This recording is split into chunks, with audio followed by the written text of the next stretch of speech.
तो hello guys, आज हम पार्ट 3 समकालीन दक्षिण एशिया पॉलिटी क्लास 12 का चैप्टर देखने जा रहे हैं। जो भी इंपॉर्टेंट क्वेश्चन हमने लिखे हैं, एक एक करके सभी क्वेश्चन को बहुत से विस्तार से समझेंगे। आप नए हो तो चैनल को लाइक और सब्सक्राइब करना न भूलें। अब हम प्रश्न नंबर 1 देखते हैं। दक्षेश का पूरा नाम लिखिए।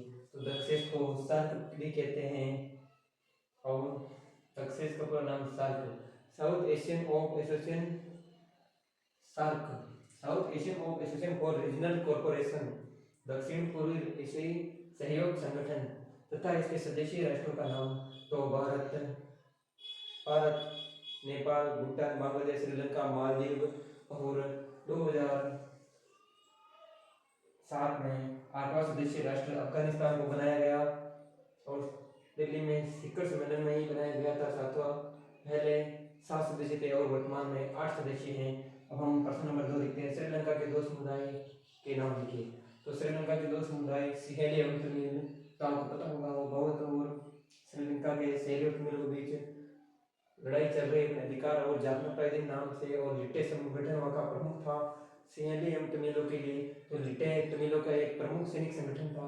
हम प्रश्न नंबर 3 देखते हैं। लिट्टे का पूरा नाम लिबरेशन टाइमर्स ऑफ तमिल इलम, लिबरेशन टाइमर्स ऑफ तमिल इलम, जिसका प्रमुख प्रभाकरण था।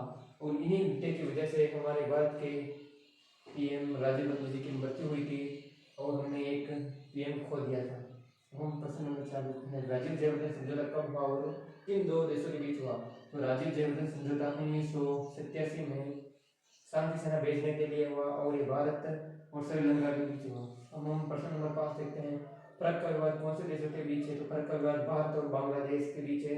और 1996 में गंगा नदी, फर्क का विवाद गंगा नदी पर है और भारत और बांग्लादेश के बीच है। 1996 में भारत ने फर्क पर हस्ताक्षर किए थे। यह प्रश्न बहुत इंपॉर्टेंट प्रश्न है।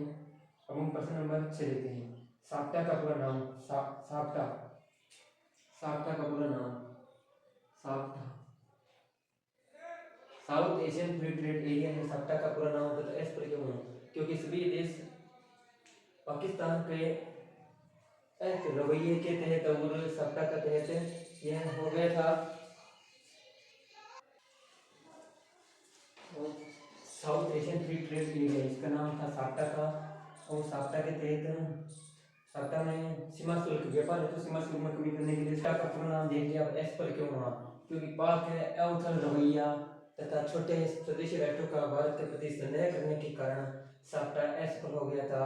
अब हम प्रश्न नंबर 7 देखते हैं। सिंधु नदी समझौता कब हुआ, किसकी मध्यस्थता से हुआ? तो सिंधु नदी समझौता 1960 में भारत और पाकिस्तान के बीच वर्ल्ड बैंक की मध्यस्थता से सिंधु नदी पर समझौता होकर हस्ताक्षर हुए थे। भारत और पाकिस्तान के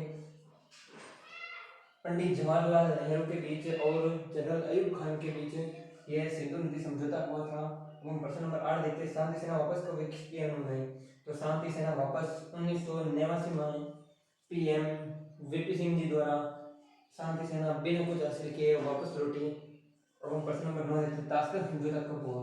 तो ताशकंद समझौता 10 जनवरी 1967 को जनरल अयूब खान और जवाहरलाल लाल बहादुर शास्त्री के बीच 1967 10 जनवरी 1967 को ताशकंद समझौता हुआ। और भारत और पाकिस्तान के बीच जो 1965 का युद्ध हुआ था उसी पर बातचीत के लिए लाल बहादुर शास्त्री ताशकंद गए थे, जो उज्बेकिस्तान की राजधानी थी। वहीं पर पंडित नेहरू जी, लाल बहादुर शास्त्री जी की मृत्यु हो जाती है और ताशकंद समझौता वहीं होता है। जनरल अयूब खान और लाल बहादुर शास्त्री के मध्य यह ताशकंद समझौता होता है। तो मैं आशा करता हूँ कि आपको पार्ट 3 समझ में आ गया होगा। आपको अगर वीडियो पसंद आए तो आप वीडियो को लाइक और सब्सक्राइब करना भूलें। तब तक के लिए जय हिंद, जय भारत।